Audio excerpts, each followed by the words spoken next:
Hey guys, it's Clovis, and today I'm going to attempt to do this commentated version of the segmented speedrun because the segmented speedrun didn't work, and I'm redoing this, and there's going to be a lot to explain, so I just need to get straight into it and just clarify that every segment you are seeing in this video is legitimate. It was recorded in an emulator, which you could also record these segments in a console. There is no cheating involved or anything.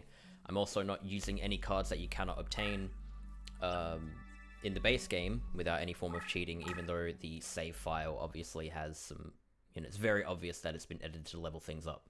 Anyways, first duel is Seto Kaiba. You've probably already seen this before. If you haven't seen it, you're gonna shit your pants. So, how do I explain this? We're gonna put a card in the middle of the field, and then what you're gonna see do is Seto plays to his right and then moves forward. And then this ends up in a situation where on your second turn you can literally just attack him directly with whatever card you had in the middle, and then on your second turn you can just after you attack him, you can just play a monster on top of your monster that you attacked him with to attack him again and beat him in 2 turns, as you're gonna see now. So as that's going on, I'll explain why this happens. So if Seto Kaiba wants to open with a card that he wants to play in front of him and attack you with, but that card has a lower attack than the card you have in the middle of the field, he plays it to his right, out of the way, because it's the next available space. And after he's done that, his deck leader then makes a decision to get to his normal spot, but that path is blocked, so he actually pathfinds around those 2 labyrinth tiles you see in the top left that are normally to his right. He tries to go through the middle and around it because that path is blocked. So that's why he moves 2 spaces forward there. Also, I'm going to be explaining things, so I'm not really going to split until the end of the run, just so we have a timer. This is just how I'm setting things up. Otherwise, this video is never going to get done. So, Chakra. Again, you're going to see basically the 2-turn concept. The reason why it's very effective in Chakra, whereas most of the other duels is effective on whoever's really weak, is because Chakra really can't play much in his opening hand. Most of his monsters that are really strong, there is no possible way for him to play any of them. So what you often see on the first turn, either you'll only see a Gate Deke or a Kinetic Soldier, or any of his spells or traps, and the only trap he has is Royal Decree, which doesn't even do anything, which Royal Decree is probably what's on the field right now, actually, and it does not protect him at all. So for this 2-turn setup, we literally just attack him twice. First turn, we play a monster, we run it straight at him. He can't possibly move out of its attacking range. The reason why we can move 2 tiles, by the way, with machines is deck leader abilities. And this is what I'm talking about. There's so much to explain that I have to use this time, these 30 minutes, to explain everything, and there's a lot going on. But you notice we can move our deck leader 2 spaces, we can move our machines 2 spaces if they're next to our deck leader, and that is because machines will gain bonus movement and also increase movement for allies. You also notice that we play machines for 2 stars less. That is also another leader ability. If you have a machine that is 7 summoning level or higher, once they reach a certain rank, they can summon monsters for 2 stars less. This duel in particular, we have Crush in the middle of the field, so it's actually very, very difficult. It's extremely difficult, like a really low chance to get this 2-turn right, but what happens is, if he doesn't open with a trap, if he has a monster in his hand, no traps, he will play a monster behind him, and then any applicable equips. If he doesn't do that, he opens with a trap, which he also plays in the way, and it interferes with his strategy entirely and makes a 2-turn impossible. But because we played that, we can also do with that Cannon Soldier that gets rid of the Labyrinth, is go over the Labyrinth here to turn it into normal, and so we can actually play something that's more powerful than, 1400 attack on it, which we just did with the Mechanical Chaser there. You notice the first turn we had to open with the card that could destroy Labyrinth there, and it's just absolutely insane. There's just so much going on that I cannot explain within the time of this, and I would have to pause the video and basically sit here for 5 minutes. And the last time I did that, people didn't appreciate that. People didn't like that, so I'm just basically going off the cuff as we go. Rex is the first map where we have Labyrinth between ourselves and the enemy deck leader. Normally, we've just moved straight towards the enemy deck leader every single time without fail, but we can't really do that. So we have to open up with any monster that destroys Labyrinth again. See, Dharma Cannon costs us nothing to play because we have 2-star reduction. Dharma Cannon is normally 2 stars. So we can just play that, doesn't even cost us summoning power, and we can move it 2 spaces even if the Wasteland wasn't there to get rid of that terrain. You can see we'll continue doing that. We've turned the Labyrinth into normal, and Dharma Cannon moves 2 spaces because he's got a boost from our deck leader. Our deck leader also has a boost, so we move 2 spaces forward after moving the Dharma Cannon to clear the Labyrinth. Now we can play another card that can attack through Labyrinth on top of that on our second turn to attack him directly. theoretically, if we had a Labyrinth tank and a handful of equips, we could actually have killed that guy in this turn, but we just don't have the damage to do it. And rolling for that would take me literally hours and hours and hours of loading save states because I don't have any resources to get the perfect draw that I want. So I can't do a Taz for this game, so I just settled for this segment in speedrun. Basically to demonstrate the general idea of a strategy and what you aim for if you were playing this game, you were speedrunning this game. So yeah. And also, I don't care about splits because it's not even a real run. This is not a valid run. There is no way you would get this sort of luck in a run. I don't even know if it's possible to get this sort of luck in a run, and it's not even optimal. I just mean, I don't actually know if it's possible for the game to give you 21 perfect rolls in a row. Theoretically, it's possible, but humanly possible is a completely different ballpark, you know? You have to know the exact frame of everything, and even then, how much time it would take to get those perfect things to do the perfect segments might not actually make for the fastest run in general. Okay, so another 2-turn kill. This also depends on what he plays. What I do here is actually set up for him to keep moving forward. If you play monsters either side of him, he will move forward again and again.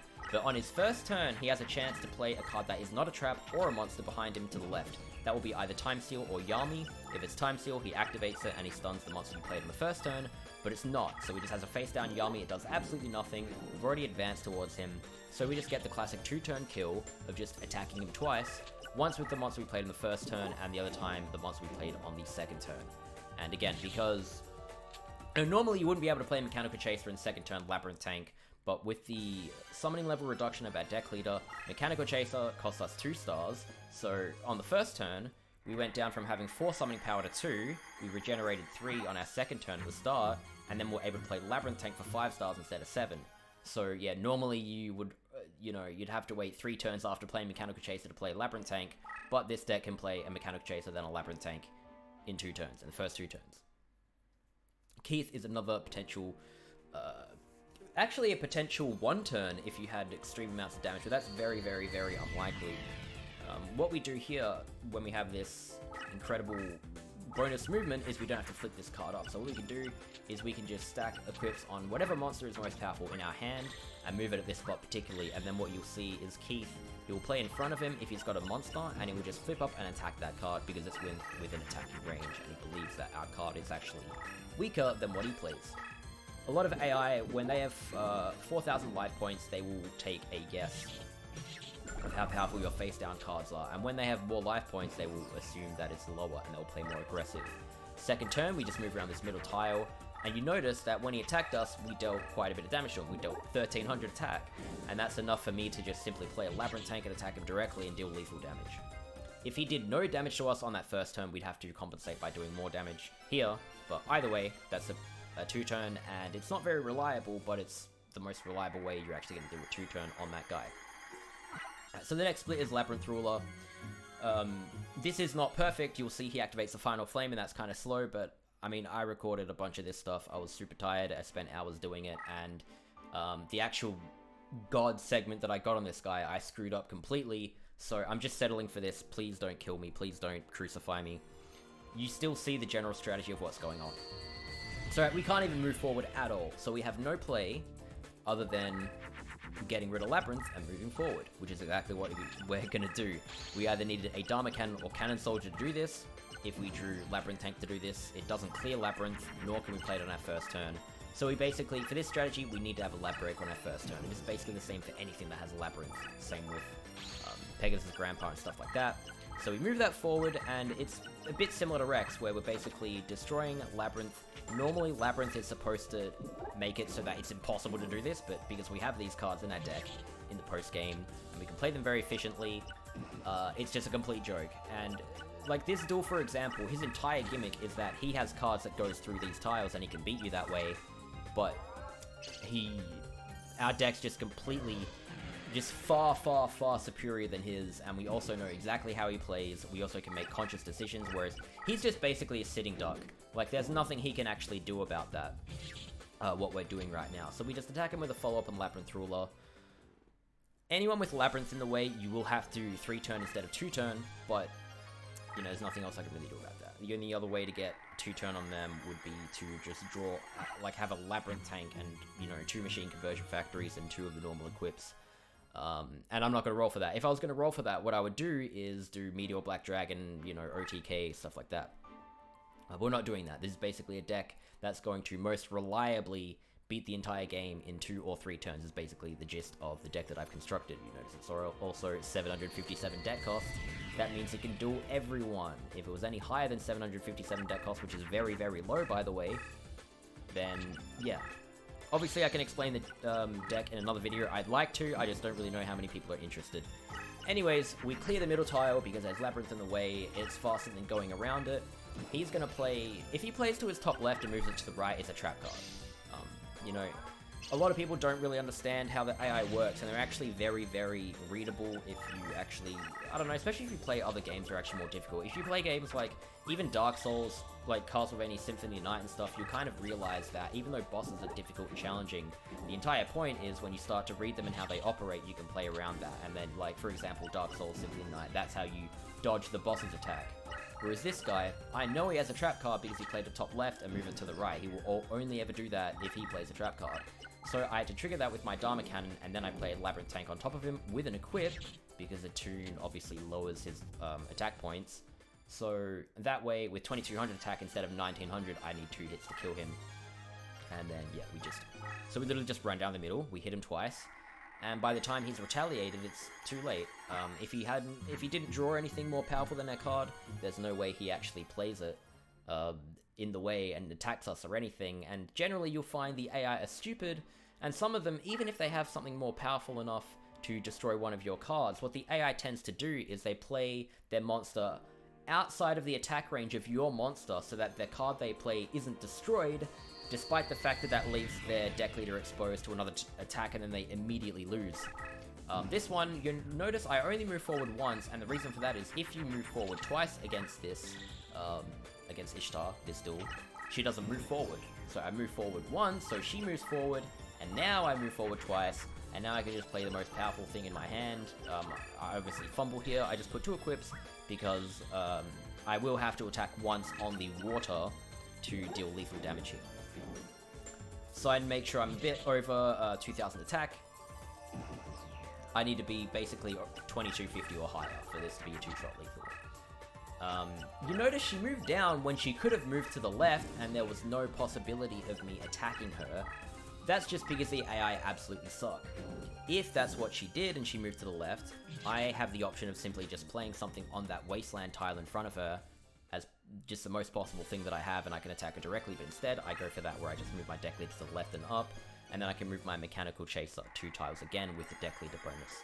My deck leader needs to be right next to any of my machines for them to get that bonus movement, but our deck leader has bonus movement, so we can always move to where we positioned a card on any given turn. Unless, like, as long as our cards are close together, it's just ridiculous. It's a crazy combo. No other deck leader has both of these things in the machines, so machines are just the best deck leaders in the game. And we can calm down a little bit because there's going to be a few more funny 2 turns. So it is literally as simple as the fact we can move twice and then move our monster twice, right? It is literally that simple. In an example like Weevil, again, this is segmented, so it's so easy for something like this to go wrong, right? But what happens in this segment is the card he plays on his first turn isn't weak enough to destroy our second monster. So, on our second turn, we just move forward and attack him twice as you'd expect, not really that complicated. If you're playing in real time, he can very easily bring out a monster with 2000 to 3000 attack on the first turn, and if he does that, he will basically destroy anything you played on your first turn. You know, unless you drew Mechanical Chaser on 4 equips, but even still, you know. So you'll find that anyone where I can take a complete beeline from my deck leader to their deck leader, generally that will be the 2-turn strategy. So that also applies for the next 2 duelists, which are Richard and Necromancer, and you'll see a few other through the rest of the duel, especially towards the end. Tristan, Taya, same thing. Marco, same thing. Joey, potentially same thing. Shoddy, of course, we will get to these people. Richard is a very interesting one because he can open with a trap, and if he does, you can obviously attack through it with another monster, but it means that it is slow, and you will have to take 3 turns to kill him that way. But thankfully, because we're just segmenting things, we just wait for the best result. And if you threaten him from the front, what he actually does is move to the right and actually does indeed play outside of the attacking range of your monster. And then he has no play after that but to move that card forward and attempt to position. But of course the AI is stupid, he literally has no idea that the duel is just already over and there's absolutely nothing he can do about it. And it's just, I think it's a great case study for a lot of turn-based games where basically, like, if you start first, it's just, like, it's already over. Once you've figured out the game, if you start first, there's no way you should lose. And you're probably saying, well, what about, I don't know, Yu-Gi-Oh? Well, if Yu-Gi-Oh didn't have hand traps, then it would be impossible to win if you weren't starting first. It just wouldn't be possible. So that's why they made those things. Even though people don't like them, they literally had to make those things so you could actually play the game and actually have a chance to win if you didn't start first. Because, yeah, turn-based games are like that. I don't know, if you ever play a game like Divinity Original Sin 2, or even Pokemon, you know, the best strategy is to just not let your opponent have a turn, and then you just have as many turns as you want, or you just kill them and they don't get a turn before they, you know, they just lose before they even get a chance to do anything. It's the best way to play these games. So anyways, you notice he has Wasteland here. We have bonus movement anyway, so we don't need it, but what this does is give both of our attacks plus 500.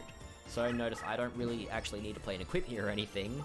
The first card I brought out has 1900 attack, so I just play whatever has 2100 or higher. And this segment, I don't even think I could make this that much faster. Really, he didn't have a massive chain fusion and equip of hand. I didn't play any equips. I didn't even, like, dump any cards or queue anything up or drop anything. This is one of those segments where I wouldn't even bother re-recording it, because that basically is... You can literally just do this, like... The only play Necromancer, or Bones, rather, can make is if he plays Dark Hole and destroys your monster, and then you can 3-turn him anyway. But obviously, because this is segmented, I just needed any segment where I drew lethal damage in the first 2 turns and he didn't Dark Hole, and you just really just beat him that easily. It's stupid. So Yugi's a bit of an interesting one. I'm not even 100% sure if this is the fastest way to beat him, but I found it very, very awkward to play cards and move him here and there. So what I do on my first turn is I don't actually play anything. I guess the fastest thing for me to do is to just not play anything until I'm in a position to actually play something. Because of that Labyrinth tile in the middle, like, I could play Dharma Counter, get rid of it and move forward, but then my first turn, I've taken so long basically just to move into this position. So what I do here is position myself this way, and you might think, what the hell are you doing? You know, Mechanical Chaser, it's 1350. Why'd you do that? But truthfully, this is why. He moves forward, right? And he's already played a monster on his first turn, so he might not even have summoning power for a monster. So there he goes. He plays a card in front of him that is a spell or a trap, and then I can move forward, and then I can attack him on the crush. Of course, you can attack on crush with anything. The AI doesn't even know that, by the way. They will, they do stuff like they stay on crush tile, thinking that you can't attack them when you indeed can. So yeah. They also, if you're on a crush tile, they won't attack you with a monster more than that has 1500 attack or higher. But if you try to go through the middle and bully him, he would go onto that water tile. Then you would actually be forced to play more equips and more damage to finish him off, which actually might end up being slower in the long run. So I decided that for a segment of Yugi, what I would do is make that first move without playing anything, and then charge at him, and yeah. So Bakura is similar to the Ishtar duel. It's the only one that's quite like it in terms of the manip and what we do. And of course it's another 2-turn, because how isn't it? Okay, but instead of actually charging at him, the play is actually to not charge at him, because what this guy likes to do is just move forward. Now you see I have a Dark Energy in my hand, but again, I have to play, I'm literally, for a 2-turn, I'm forced to play a card here on the crush. I have no choice but to play a card on the crush and make sure it doesn't die, so it needs to be less than 1500, which is fine. It just means that on our second turn, we will need 2650 damage to beat him, which is achievable, obviously, with basically Mechanical Chaser plus Machine Conversion Factory plus any other equip, or Labyrinth Tank plus any equip. So you've probably seen that combo a few times already, just Mechanical Chaser and Labyrinth Tank for a 2-turn lethal. Any card combination in our hand that can 2-turn lethal is good enough. It's just faster to achieve it without playing, without adding an equip, obviously. Because, you know, adding an equip just takes time, just a second. So I'd rather have Mechanical Chaser instead of anything else. The problem is, other cards, I don't actually have anything in the deck as strong as Mechanical Chaser that's 4 stars, so that's the highest attack card I can play on my first turn. Now we get to Grandpa. This is also one of those segments that I wouldn't bother re-recording. I think it's basically perfect, and you'll see why. We open with something that can break Labyrinth, and then follow up with a Labyrinth tank attack, and we deal lethal damage. But the more important thing is actually about him and what he plays. So obviously, for this strat to be fastest, you need to open with it. We've already established that. We're in a segmented run, so we're always going to draw these cards in these segments. But here's the thing. You notice he moves forward and he doesn't play anything.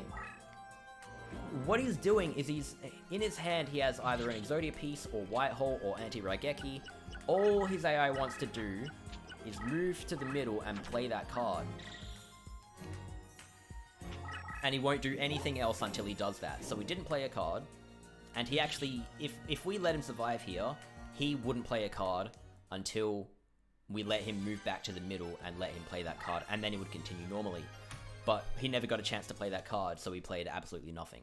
He literally didn't play anything because what he wanted to do was charge to the middle and play something, and we didn't let him do it. So he moves his deck leader once and he just dies. Like that was his play.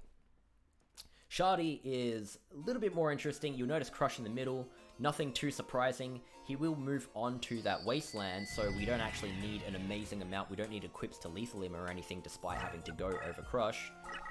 But it's another case in which, depending on what his hand is and what he plays, actually dictates whether you get a 2-turn or not. So in this segment, you notice he's going to play a card and move it to the left.